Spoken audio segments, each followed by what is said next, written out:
again. All right, we are live. Thank you. Welcome everyone to Accuracy in America. Once again, my special guest is Cheryl Chumley, the Washington Times online opinion editor. Welcome, Cheryl. Thank you for joining me again. Thanks for having me. Great to be with you, Don. All right. So as I said, we're going to just spend a few minutes here. We'll talk about a few topics that are in the news. Going to get your opinion from your perch as to what you think about this. So last week, when we talked on Wednesday, was the day before President Biden held his first solo press conference. And if you were to believe Jennifer Rubin of the Washington Post, the conservative columnist, Biden did a fabulous job. He was great. He was terrific and everything like that. I didn't quite see it that way. Did you? No, I guess if the standard was that he maintained an upright position the entire time and didn't fall asleep, then he did a fabulous job. But look, even Democrats have to be a little bit astonished by his performance. He rambled, he lost his train of thought. At one point in time, he started muttering to himself to get himself back on track. And this was fielding softball questions. I mean, these were real easy questions, no doubt handpicked.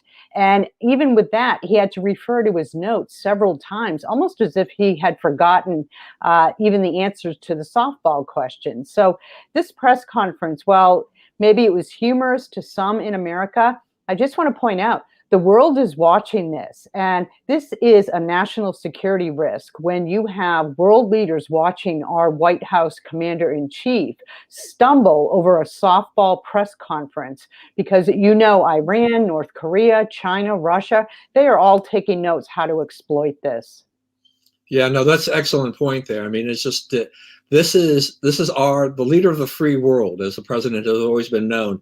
This is very, very disturbing. I think it should be disturbing to all Americans as to see this performance. Now, having waited, I guess it was 64 days, I think it kind of gave us an inkling that Biden's team, his administration, his communications people, I think that this is exactly what they were worried about, is that he would not be able to really handle this. He's fine, he's okay taking a question here and there in an event, which is how they've been defending him up to this point in time, is that he has an event, gives somebody an award or do whatever, and then takes a handful of questions, but it's something that can be pretty well controlled. He can give real soundbite type of answers, and then they can move on. They can just shuffle them out of the room if they need to do that, if it gets too tough or whatever. But this is, kind of the big lights, the bright light, the big stage here for him to do this, his inaugural solo press conference. And yeah, as a Democrat, I mean, an honest Democrat, how can you say that this was anything less than just a kind of a disaster and is really a concern, right?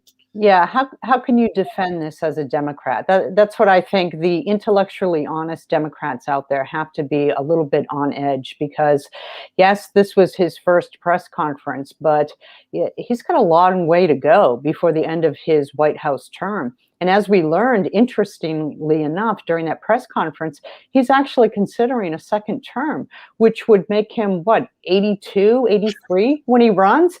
And my goodness, if he can't withstand the pressures of an hour and 10-minute long press conference where the journalists who were in the room were practically handpicked and only of the most friendliest news organizations, they were the only ones who got the questions. Even Steve Doocy from Fox News, who has had back and forth with Jen Psaki many times in the White House, even he didn't get a question.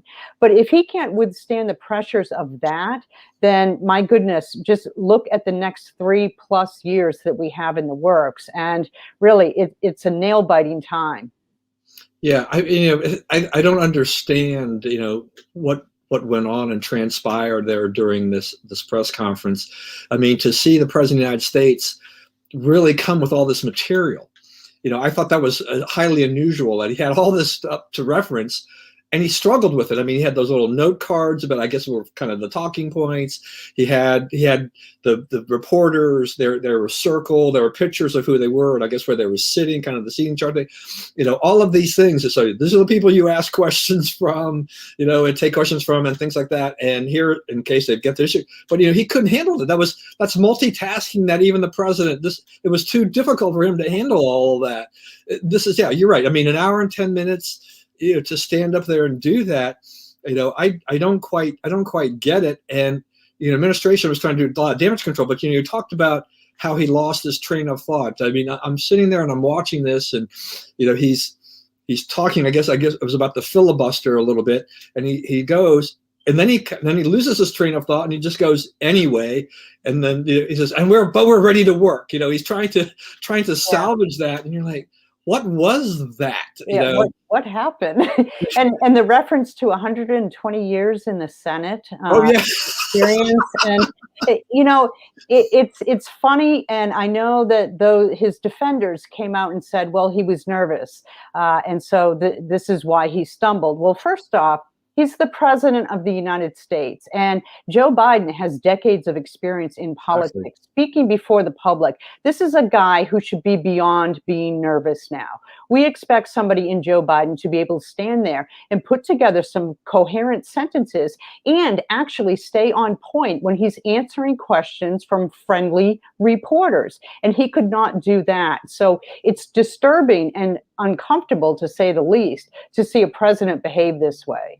Yeah, I mean, I do think that some members of the press, even the liberal press, are probably like 120 years. I think they kind of understood, but you're just like, what is that? I mean, how do you stumble that badly? And I'll correct it. Yeah, well, that's the other thing too. I mean, the stuff that is said there. I mean, during the press conference, I mean, there wasn't really a lot of fact checking initially. I mean, during the Trump administration, the press, they were all over him. They were going to go into real time fact checking and all this kind of stuff. There's been some by some of the other sites and things like that, but it's still been pretty gentle. Do you think that if Americans are looking at this objectively, that those that voted for him are maybe having a little bit of buyer's remorse, or trying to think like, what did I do? Honestly, I hope so, because that would be an optimistic outlook. If the people who voted for Joe Biden, the ones who were on the fence, do I want to vote for Donald Trump? Do I want to vote for Joe Biden? If they're not feeling a little bit of that buyer's remorse right now, then shame on them. But oh no, for our nation. Because at what point do you start to wonder about Joe Biden, whether you made the right pick or not? I mean, we saw him executive order after executive order. That's how he spent his first opening days in the White House. That's egregious enough to our Constitution. But if you can get past that, and then you see him stand up in this press conference, and you still support him, you still defend him, and think that he's a strong White House leader, just the type of which America needs, something's wrong with you. And I hope that is just the vast minority thought process of the left in America. Yeah, I don't know. I mean, it's just, I mean, one thing that both of us are hoping for is that people actually take an honest look at this, yes. which doesn't really occur in politics. The Biden people are going to be for Biden, but that it will. I mean, if he continues to do this, I mean, do you think we'll see another solo press conference from Joe Biden anytime soon as a result of this? I mean, I don't know. It's a high risk maneuver. It is. And, you can see what your opening statement was. You can see why Democrats did not want to bring him out of the basement. I mean, this is a case in point. This is an exact example of why Joe Biden, really for the betterment of America, for the national security of America, maybe he better be quiet. Maybe he better just be silent and issue press releases that somebody else can read aloud for the media. Because right now, if I'm a foreign leader with intent to do harm to America, I am rubbing my hands in glee, and I'm just calling all my advisors around me to think of ways to circumvent Joe Biden's weakness and exploit it for my own country's strength. I can't stand the idea of what China is thinking right now. Yeah, well, yeah. I mean, the thing is that you can probably engage the president, for about 10 minutes, and then you probably worn him down enough, and then you get whatever you want. Time. Whatever the attention span is, it's not very long. I mean, his ability, the thing too is just that there were a lot of questions about his mental acuity, and he did not do anything there that helps him at all on that basis, right? Those questions. No, he didn't. And he did outright lie about the border, about the returning of migrants at the border, the percentage that he gave. And I actually think the Washington Post came out and gave him 4 Pinocchios for that remark, which was surprising, which just shows you how far off he was from the mark. Because if the liberal press is coming out to criticize him, then he went far beyond what even the liberal press could stomach. So hopefully people are awakening to this president's inability to lead in a strong way. And the dark side of that is round the corner comes President Kamala Harris, who is far leftist. And, the lunacy that would come from her administration is it's frightening. Right. All right. So that's the perfect segue as we get into the border issue, which is, it came up during the press conference. I mean, the questions were okay. I mean, those were the hardest questions he probably had to answer, in essence, was trying to deal with that. And he really kind of tried to escape with that by saying, well, I'm a nice guy. That's why they're coming. That's kind of how I boiled it down to. It's like, that's what you're saying. It's like, I'm a nice guy. So I should be flattered that they're coming because I'm a nice guy. It's like, what kind of an answer is that from the president? What kind of policy is that for the United States? Is that, hey, we're nice, just come. Yeah, he was patting himself on the back for the surge at the border because it shows just how nice he is. And, this is horrendous policy for the United States to telecast around the world, though, because it's basically saying, come on up, we're going to let you in. And if not right now, then soon enough, as soon as the press's eyes are on something else, we'll open the gates and let you in. And in fact, that is what Joe Biden messaged to the world when he was on the campaign trail. He made it clear he would be anything but Donald Trump on border policy. And everybody got the message. Everybody from Point South got the message and sent, I think we're up to what now, 18,000 unaccompanied minors who have been accounted for. There could be scores more who we don't even know about. We can't really get a straight count on that because, of course, the press can't go in to these cages, which I am going to call them cages because they were cages under Donald Trump, but the press can't go in and really take a look around and report independently. So where we're at on the border right now is simply 100% because of Joe Biden's messaging and the fact that the press cannot get in and really give an accurate account of what's going on down there. That is another addition to the national security risk we are seeing under this administration. Right. The thing too is, and I'm sure you've seen, I mean, lots of reports and stories about those that have been coming in from Honduras and other points south, that a lot of them pretty much started after, it was confirmed that Joe Biden would be the next president. They saw this as their opening. They saw friendly policy, so they started making plans to hit the road and make their way to the border. So this is something that has been in the process for months, and we have seen this gradual thing where the surges continue to increase. We have those pictures of, people saying, with these Joe Biden things that says, let me in, signs and T-shirts and whatnot, and I'm like, this is unbelievable. Now the press, I did see some footage yesterday of some reporters that were allowed. They got some tours, I guess, of the facilities. So I guess that's a starting point. But as I recall in the press conference, something that I was kind of trying to sort out in my mind was when the questions were asked about getting access.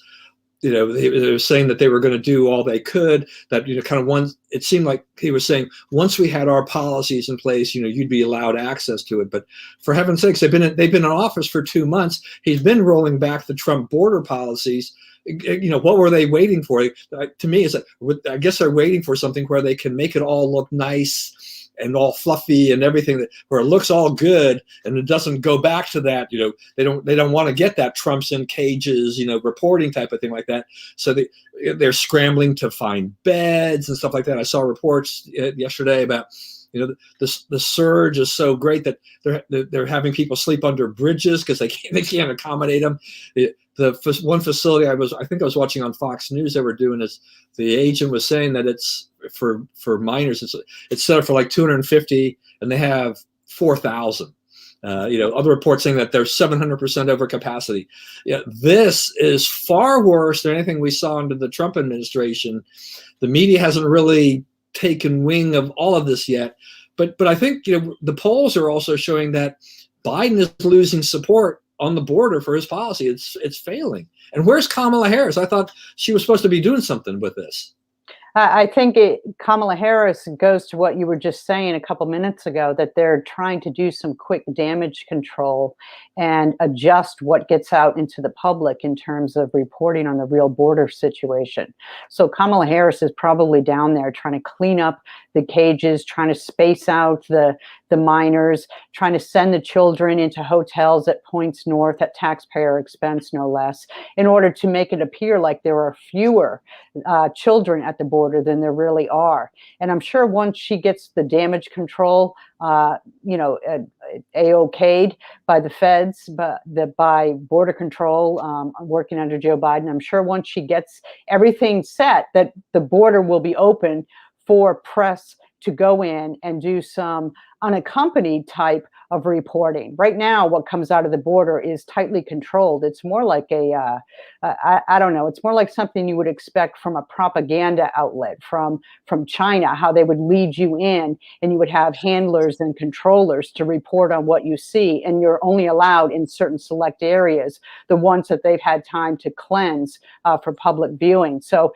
that's the impression I'm getting from what's taking place at the border. The best footage I saw actually was when Senator Ted Cruz and a dozen other senators went down there and took some video that those in control of the cages tried to stop them from taking, but they were able to release it on the social media sites. And I think that shows more in truth what's taking place down there than anything to come out of this White House right now. Yeah, no, that's right. I mean, that's the thing is that the images that we've been receiving have been because of Senator Cruz and others that have been putting it out and leaking it out there, while the administration is trying to sort this out and try to create this thing. I mean, the idea that we're going to spend how much, $80 million or something like that to house for these hotels. And then I saw a story this morning that said that the teachers in the San Diego Unified School District are going to be teaching migrant children like in almost like a one-on-one situation, while they haven't even fully reopened for their own school district. And it's like, who comes first, Americans or the illegal aliens? It's like they're getting better treatment than a lot of Americans are at this stage. Well, the Democrats have to train their next generation of voters, right? I mean, that's basically what's going on here. It's horrible if you're an American citizen and you went the legal route. Say you came to this country by the legal route and you put in the hard work it takes to bring yourself and your family and to assimilate into American culture and society like you're supposed to. And now you're seeing this surge once again under a Democrat administration. You're seeing this surge and you're seeing the Democrat Party bend over backwards to give tax dollar benefits and to give education and to house and feed and clothe these children. You feel sorry for them, but they are not American citizens. And I think we should take care of the legal citizens in this country first. And that goes for education, that goes for our homeless. If we're going to spend tax dollars to house illegal migrants that have crossed this border, I would much rather have those millions of dollars go toward American citizens who are homeless in the street right now. It's a question of priorities. And when it comes to Democrats, they always lean on the side of illegals versus American citizens. Yeah, no, and I mean, my mother came in to this country from Japan probably about 70 years or so ago. She did the way that the process was there. My wife and her family came in from Korea probably around 45 years ago or thereabouts. Once again, they did the thing that legal immigrants do in terms of following the process and getting naturalized, taking the oath, doing all of these things. and to see, what the Democrats, how they just like, hey, just come on in, we'll figure this out, and then we'll make you, we'll get to the benefits, and we'll make you voters, and all these kinds of things. Yeah, you're right. Training the next generation of voters. I mean, these are potentially dark days for the United States in the future if this is allowed to continue unchecked. Yeah, and it's not compassionate for the children either, because remember, the cartels, the drug dealers, the human traffickers, the sex traffickers, they are all taking advantage of this.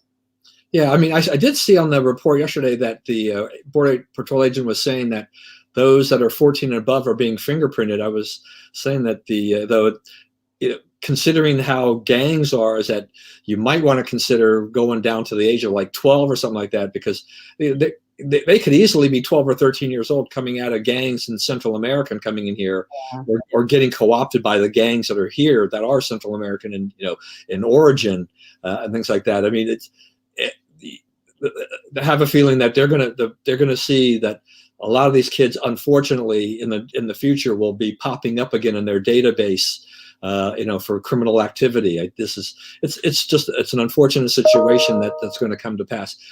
Now, the last subject here I wanted to talk to you about was this Georgia legislation, these voter rights, voter legislation, whatever we want to call it.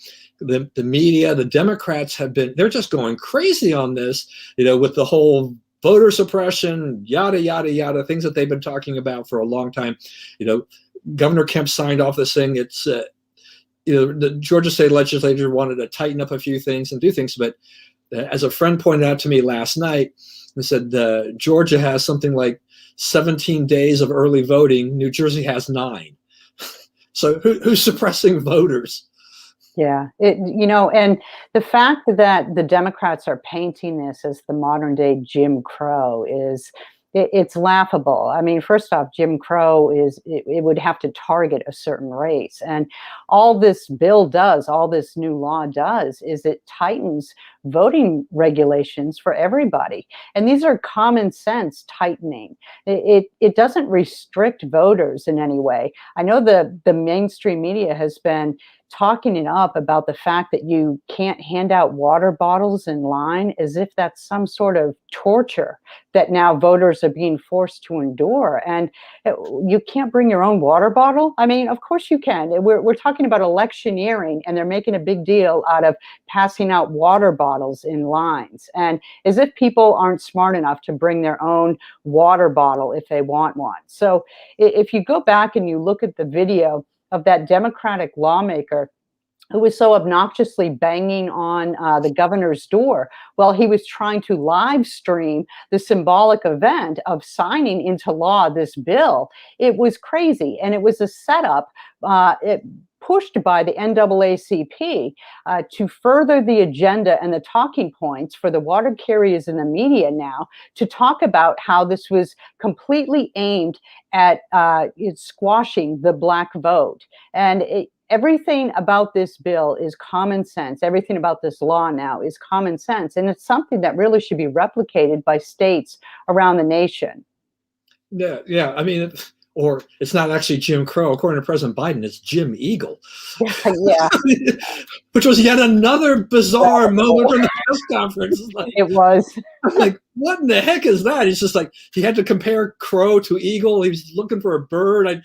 I don't, it made no sense. I mean, I think even liberals, once again, scratching their heads, is like, what is this guy talking about? We're going to have to live with 4 years of this. but yeah, the electioneering thing, what the media is not pointing out here is just that there were things that were going on here where people, had either say, relabeled water bottles, or they were attaching things. They were actually, it was like campaign paraphernalia as part of the water and food that they were handing out. Mm-hmm. Just kind of a little extra thing, like, oh, by the way, here's this, we're being nice. Oh, by the way, here's the candidate's name. Yeah, mm-hmm. To me, I realize the lines can be kind of long. I mean, the pandemic, there's lots of reasons for long lines and stuff like that.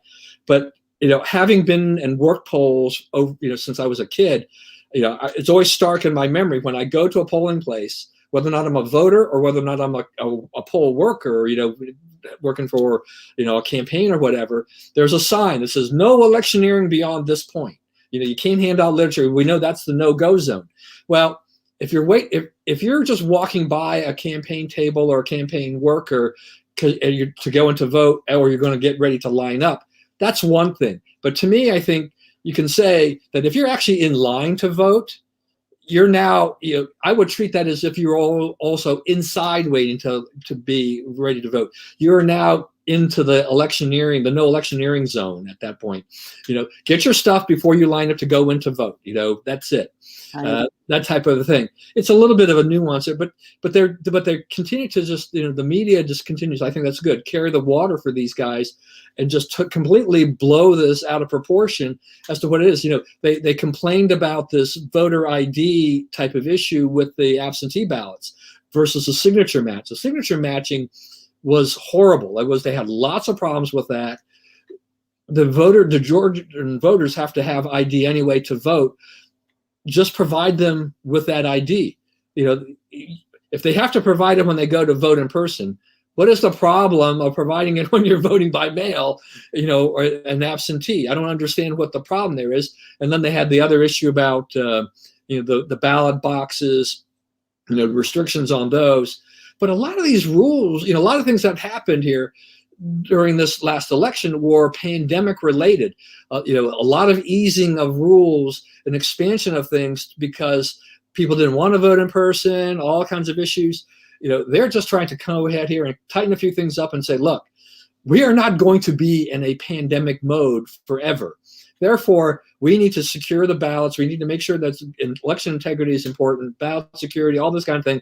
And this is the way it should be. You're 100% right. Other states ought to be, implementing this. It drives me to no end of distraction. Just, when I go to vote in Maryland, that, you're not allowed to present your ID. That's, they can't ask and you can't present your ID. And so where's the validity of the fact that we're voting there? That type of a thing. I remember a guy, actually, well, I think you've heard of, Benny Johnson, right?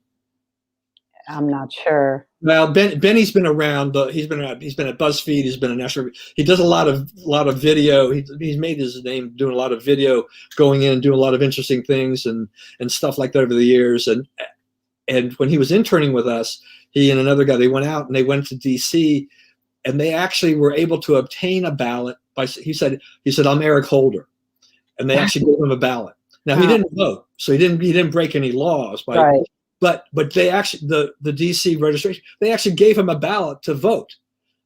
This is the kind of problem. This was years ago, but still, this is the problem of what we have, and we need to do a better job. But no, this is not voter suppression, particularly when Georgia's already had voter ID for a number of years, and more people vote in Georgia or have voted in Georgia over the years. There's more than fewer, right? To me, their arguments just fall flat.